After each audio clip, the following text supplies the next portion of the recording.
It's time for Around the Ozarks in 5, brought to you by the Springfield Greene County Park Board, Roto-Rooter Plumbing and Drain Service, Blue Current, and Thompson Sales.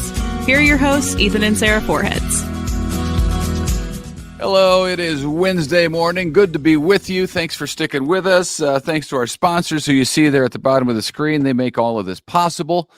Diana Tyndall with Modern Day Marketing is with me again. Good to see you. Good morning. Yeah, happy hump day. Happy hump day it is. Yeah, let's do some news here. Ready. It has been a few days since the heavy rain over the weekend, but hot waterways are still high. They're still fast moving, and they're still pretty dangerous. Case in point, yesterday, another water rescue had to be made. 4 people had to be pulled from the James River in Stone County when their raft flipped over. It's a dangerous time to be out on the water on a raft, but I know it sounds fun, but then you end up being pulled to shore by police.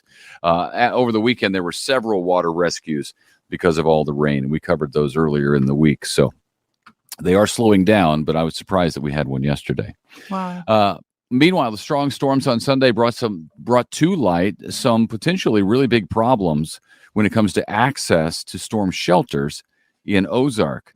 The tornado shelter at the Ozark Community Center, called the OC, stayed locked. So residents who went there to take shelter when the tornado sirens sounded were stuck outside in the weather. Fortunately, no tornado hit there. That's the good news. Apparently, the issue was that Ozark was never under a tornado watch first, but went right to a more serious tornado warning. Police or the OC staff will unlock the shelter if there's a tornado watch in place, so that when and if a warning happens, people can get inside the shelter. But they never went to unlock it to begin with because no watch was issued. It just went right to a warning, which was trouble because people go there for shelter. And then it's even worse because they were outside. So the city is now looking at ways to get remote access to unlock the doors and to make sure that they are available when people need them. And that's always been the thing that I've been curious about when it comes to community shelters like that, is because, and I was just talking to somebody this weekend who had to, on Friday night, take shelter in a different part of the state. They had to drive almost 10 minutes to get to a shelter. And I was like, well, you're going to be on the road for 10 minutes when there's a tornado warning? The sirens are going off? It seems like you're more vulnerable then.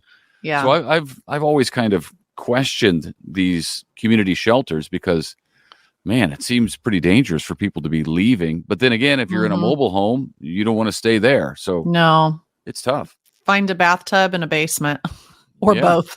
Right. Yeah, that's pretty scary. Well, hopefully they can learn from, the experience. Looks like small towns and parts of Nebraska, Iowa, and Oklahoma continue to dig out from the rubble following the powerful tornadoes over the weekend as well. Springfield-based Convoy continues to deliver essential relief supplies to survivors of the storms. In Marietta, Oklahoma, the town's grocery store was destroyed by the tornado. Convoy of Hope has bagged up thousands of bags of groceries and is delivering them to people there, which is very kind. You can follow along on the responses at convoyofhope.org or follow them on social media. Wow. And a cardiologist in Springfield is suing CoxHealth, accusing it and Farrell Duncan Clinic of conspiring to hurt his medical practice. Dr. Keesag Barron opened his own cardiology group after working for CoxHealth and the Farrell Duncan Clinic. He claims that CoxHealth interfered with his business and defamed him, which led to damage his income and reputation. So, all right, we'll see how that plays out in court. Yay. There's a toll bridge at the Lake of the Ozarks, and now it is just a bridge. It's no longer a toll bridge, which is cool. When it was built back in 1998, and some of you probably remember when that happened, you were here, tolls were implemented to pay off its $41 million of debt. And here we are 26 years later. The final $2 toll was taken yesterday, interestingly, by the very first person who went through the toll bridge in 1998. It was the same person. Cool. And really they were able to pay it off 2 years early, which that's is nice. Really neat. So it was a private bridge that was a toll bridge. It is now a free bridge to drive across, and it is now owned by the state of Missouri. So wow. Success. Yeah. That's neat. Oh, a question for you. Is parking in downtown Springfield really a nightmare? Not if you know where to go. Okay. Were you asking me? I'm sorry. Well, Answering. that's a question for everybody. That's a question I want everybody in their own heads to answer. You can answer yours out loud. Well, I have friends that literally are like, Diana, you drive because you know downtown. And I'm very familiar with downtown. But if you're not familiar with downtown, I think the answer would be no. Like they don't know. Okay. A new study just completed says, no, it is not a nightmare. And if you think it is a nightmare, you have more maybe of a perception problem than an actual parking problem. Ooh, how about that? The proof is in the numbers, they say. During peak usage during a weekday, 64% of spaces were available. So considerably more than half of the spaces were open and not being filled. During peak time during a weekday, which is when people are there doing business.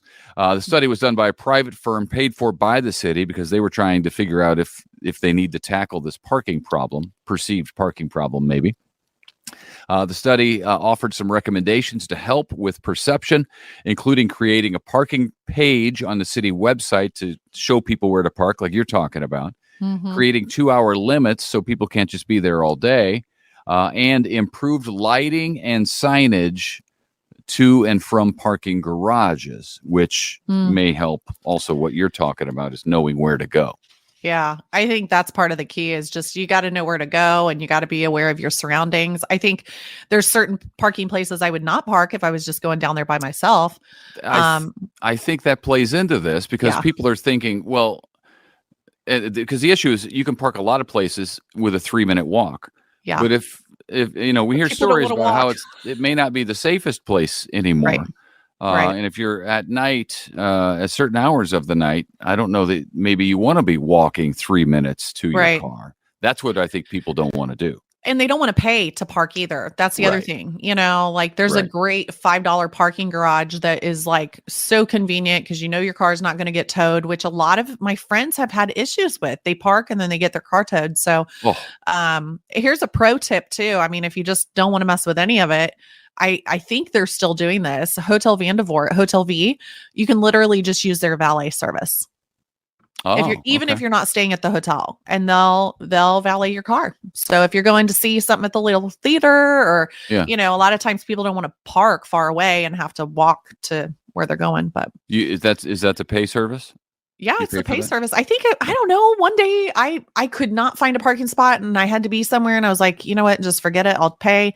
And I think it was like, maybe at most it was $15, which is a little steep for me, but like for the convenience and then being able to stay there is all day. Like it was $15 for the day. Right. Thank you. I'll take it. Yeah, I think you're right. I think that does play into people's thinking. Either we can go downtown and eat, for example, but we may not park very close. We may have to pay to park. So and set your timer. Right. So maybe you choose a restaurant where that's not an issue. Yeah. Right. Well, 1 year ago, the Surgeon General of the United States warned about negative health effects of loneliness and isolation are comparable to smoking every day. Wow. To help combat the epidemic of loneliness and social isolation in Missouri, the Coover Charitable Foundation, Commerce Trust, and the Community Foundation of the Ozarks are giving out $220,000 in grants. 14 organizations are recipients in their work to bring residents of rural communities together. Oh, yeah, I think that's neat. Friends. I mean, that is, we found out during and after COVID just how serious the problem of loneliness is. And weirdly, with Generation Z, their kids are growing up lonely. They're isolated. Yeah. Well, they seem like they're so social because they're on social media, maybe what their online presence looks like versus what their actual presence looks like. Right. Yeah. I was like, are you posting something right now, Ethan? He was playing on his phone. But that's sad. So find yourself some friends, get involved in community things. And I think you'll find that can work. You got to put yourself out there first to find friends, Well, that's true. It takes a little bit of work and a little bit of vulnerability and effort. Yeah. And I can speak from experience because I moved about 10 times in 18 years. So I was always the new kid. Yeah. Which was great, but it allowed me to make friends quickly. Right. All right. Well, the state of Kansas is working hard to try to lure the Chiefs to their state with a new stadium. We've talked about this before, I think, but lawmakers in Kansas are talking about ways to create financial incentives for the Chiefs to build a stadium and move their games across state lines. The Chiefs owners has said the team will consider moving out of Arrowhead since voters in Jackson County said a resounding no to giving their tax money to pay for upgrades to the stadium. So our beloved Arrowhead. I know it's getting interesting. Could you imagine the ghost town that would be if the Royals end up leaving and they leave? Arrowhead isn't functional. I don't know. I mean, they'd have to just implode them, I guess. I don't know what you do. I don't know. So many memories would go down the tubes, though. Concerts, more concerts. They would bring in more concerts. More concerts. Dueling concerts right next to each other. Right. Who knows? Stadiums. We'll see. Well, you've probably seen the signs all along the highways all across the state. Those signs now will be going away because the Adopt a Highway program in Missouri is now over. Oh. How about that? Apparently, and who knew, but apparently the Adopt a Highway program had costs. I don't know what those costs would be. And safety risks that outweighed its benefits. So they're getting rid of it. In its place, Missouri is launching a volunteer litter pickup program called Keeping Missouri Beautiful. Details on the new program aren't known yet, so I don't know exactly what that looks like and how that's different from the Adopt a Highway program. But that Adopt a Highway program has been around since 1987. Wow, a long time. So it's been around a long time. But it was interesting to read that it's cost prohibitive, because I thought people paid to adopt a highway. I thought they did too, but I had looked into this when I worked for the Parks Department because I had a similar idea about adopting a park kind of thing. Oh, yeah. And it's not as much as you might think it is. That they pay? Yeah, that they pay. Plus, they have signage. Plus, if someone runs into the sign, they have to replace it because someone's paid to sponsor that. So, yeah, I don't know. That's kind of interesting. Okay. Maybe they should be charging more. But anyway, at any rate, it's going away. They're going to replace it with some kind of other volunteer program. Yeah. And we'll see how that does. But a lot of people use the Adopt a Highway to honor family members who maybe lost their lives there or things like that. So they're sad that the signs are going away. Yeah. Hey, okay, we have a new contest to win tickets to Arts Fest 2024, which is coming up this weekend. Not much time to enter, which means there won't be as many entries maybe as there are whenever there's a longer contest that we're talking about. You have until 10 in the a.m. tomorrow to enter the contest at aroundtheozarks.com. You can also go to the free Around the Ozarks app for your smartphone and enter all of our contests. And we have great contests there. You ought to be checking that site out every day. Arts Fest coming up this weekend. It's always a lot of fun on historic Walnut Street in Springfield, May 4th and 5th. May the 4th be with you. So you can enter right now as we're wrapping this thing up. Oh my goodness. And it's May. It's May 1st. It is May 1st. Which this should be a national holiday. It should be around the Ozarks because Mr. Ethan Forhetz's birthday is today. Oh, happy birthday to you. That's awesome. Yeah. Mayday. It's gonna be May. Mayday. Okay. Well, I'll quit making a big deal about it, but also don't miss you're 1 year closer for this midweek matinee for the really great combo ticket opportunity. If once you're a senior citizen, but the midweek matinee at the Galois Theater, doors open. It is going on today. Doors open at is it 1 or 11? 1 o'clock. 1 o'clock. Okay. And the show starts at 2 for the showing of the 1972 film, The Cowboys, starring John Wayne. Greene and Christian County seniors 60 plus get a free combo ticket with proof of ID upon arrival. So enjoy your popcorn and a movie and a good old time. I'm closer to that free popcorn and a drink as of today. We won't let the public know how old you are. Yeah. But all right. Well, then also this Saturday, something fun to put on your calendars. Meet your local first responders and emergency workers at the Rutledge Wilson Farm Park. Check out police and fire and emergency vehicles, play some yard games, pose for photos, and visit, of course, the farm park animals that are always so fun. They have a playground that is barn themed and a fishing pond that you can rent fishing poles, free admission, all ages from 10 to 2. And actually 10 to 11 is a sensory friendly hour for guests with sensory sensitivities, which is always great. So more details by our sponsor at parkboard.org/farm park. That's such a fun park for kids just in general. But whenever they're bringing out the ambulances and the emergency vehicles out there and the yard games and all the fun stuff, kids will really enjoy that. And of course, we love the Springfield Greene County Park Board. Yes. They're one of our sponsors, and they do such a good job putting together things like this that the community gets to get out and enjoy so that isolation is not a problem. Yes. Go make some friends. Right. Animal friends and people friends. That's exactly right. And before we go, one more contest. Just want to remind you, Mother's Day is coming up quick, and we have a few more days for this contest at aroundtheozarks.com. We are giving away a $150 gift card for a flower arrangement for mom by the Flower Merchant, which is fantastic. Also, a $50 gift card so she can eat at the Civil Kitchen, which is a fantastic place to go get a meal. So you can really celebrate mom, and it won't cost you anything, but she'll think it did. $200 worth of stuff by registering now, entering the contest at aroundtheozarks.com or on the Around the Ozarks free app for your smartphone. That's great. There we go. Yeah.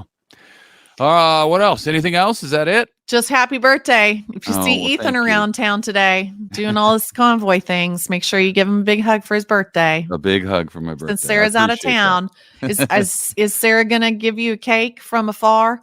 An Egyptian cake? I'm sure a lot of things will happen from afar. Okay. We'll have the kids make you a cake and take you out to dinner and all the things. So okay, I'm sure they have that planned. It'll be a fun day at the Four Heads household for my birthday. Thank you, Diana, for remembering that. That'll do it for us. Thank you for watching. Thank you for listening. If you're listening, stick around in 30 seconds. Abby Dyer's Wake Up Weather Forecast is coming up. There is weather in the forecast. It's coming back. We've had a couple of nice days, but the weather's coming back. So stick around for that. And we will see you back here bright and early on Thursday. Bye. Bye. It's time for Around the Ozarks Wake Up Weather, sponsored by Scooters Coffee and Rescue Towing. Here's your host, meteorologist Abby Dyer. Good morning, everybody, and welcome to your Wednesday. It is the month of May now in the Ozarks, and we are waking up with really mild conditions. Temperatures starting out in the 60s, and I have an unsettled weather pattern as we continue through the rest of the work week forecast. I know many of you had some rain and even some thunderstorm activity late last night. Most of the rain gone for us this morning, and I think for at least the first half of our Wednesday, we will remain rain-free. Partly sunny out there early today, and we're starting in the 60s. It's going to easily allow us to warm up into the 80s for afternoon highs today. Really nice afternoon conditions are ahead, but I can't rule out the chance for a pop-up stray shower or thunderstorm as we head into the second half of the day. Afternoon rain and storms will be out there. It's not going to be a total washout of a day, but I am tracking some scattered showers and thunderstorms, so that's something to keep in mind as we head into the second half of the day. Make sure you have the umbrella with you if you have anything going on outdoors today. It's this unsettled pattern that's going to take hold of the Ozarks really for the remainder of the week and even into the weekend forecast. I have a chance for some afternoon thunderstorms today, but the better chance for rain actually arrives for us as we head into Thursday and Thursday night. Across the country today, there is a chance for severe weather, but those severe weather chances today will be isolated back into portions of central Kansas, all the way through western Oklahoma, portions of West Texas, expected to see some strong showers and thunderstorms. And there's very heavy rain very close to the Ozarks in eastern Kansas, eastern Oklahoma. We get some rain chances here in the Ozarks, and places that saw a lot of rainfall over the weekend could see some additional flooding concerns with any of the rain chances in the forecast this week, because in a lot of places, the ground is saturated. Grass is growing like crazy, plants are taking off, and we have a really mild weather pattern temperature-wise to go along with this unsettled weather. I have rain and storms that are very likely in the forecast tomorrow. In fact, on Thursday night, the best chances for rain in the forecast. We are looking at really promising amounts of rainfall, though. In fact, folks, they're going to expect close to an inch of rainfall. I expect a lot of the heavier downpours will be up in some of our northwestern counties, but we're talking a half inch to an inch of rainfall in a lot of places as we head through Thursday evening and Thursday night. So keep in mind, there will be additional chances for flooding, especially those folks that are still seeing residual flooding left around from the weekend forecast. The rain and storm chance will continue through the weekend. And because of some of those scattered storms, I do have temperatures that are held down just slightly as we move closer to Friday and Saturday. But today we're in the 80s across the area. In fact, I think in Springfield, we make it to about 83 for the high temperature. Overnight, it will be very mild, nowhere near the freezing point. No frost, no freeze to worry about. A stormy day ahead, though, for Thursday. And a few of those strong storms could be on the strong side. I think gusty winds and hail would be the biggest concerns, along with the flooding threat that I already mentioned. Numbers will then fall back into the 70s for highs by Friday and Saturday. Upper 70s, so comfortable. None of this is really jacket weather, but we will have this chance for showers and thunderstorms lingering through Friday and Saturday. Thursday, maybe more of the washout day, whereas Friday and Saturday, we should see at least partial dry time. The weekend, you'll have opportunities to get out and about, but you're going to be tracking some pop-up showers and thunderstorms, which is often the case in early May. Around the country, what's making headlines today is this next chance of severe weather. I already mentioned it. Excessive rainfall possible with this too for portions of the upper and middle Mississippi Valley and the Great Plains. That's going to happen through today. We're also seeing some critical fire weather potential over portions of the southern high plains today. Dew points have decreased and the winds are picking up a little bit. By the way, our breeze here in the Ozarks today will be out of the south and gusting close to 20 miles an hour. So breezy, but not too bad. And then cool and snow is going to be taking shape in the Pacific Northwest. That's where we're talking about a very active pattern. And I've been mentioning some of the high elevation snowfall for many of our friends out to the west. And then this warmer pattern takes place over the central and eastern portion of the country. All right, here's a look at the Around the Ozarks Wake Up Weather Brain Twister question. This is the one that I left you with yesterday. Do you know it? According to the Bureau of Labor Statistics, what's considered the most dangerous job in the United States? The options that I gave you were A, loggers, B, aircraft pilots, C, police officers, or D, roofers. I was surprised by this one. A, loggers is the correct answer. Loggers taking the number one spot of the most dangerous jobs in America. In 2021, the number of fatalities, 43. And the average salary, by the way, if you're curious, for a logging worker, it's about $47,000. The most common fatal accident is a result of contact with objects and equipment for those logging workers that are harvesting our forests to provide raw building materials for us. Taking the number 2 spot, if you were curious, fishing and hunting workers. Number 3 spot goes to the roofers. Number 4 is the aircraft pilots and flight engineers. Number 5, structural iron and steel workers. 6, delivery and truck drivers. And the list goes on and on. But loggers, the answer to today's Brain Twister trivia question. If you guessed correctly, you will now be entered to win a $20 gift card to Scooter's Coffee. And if you didn't guess right today, here is your next chance. Which plant puts out a chemical that prevents other plants from growing near them?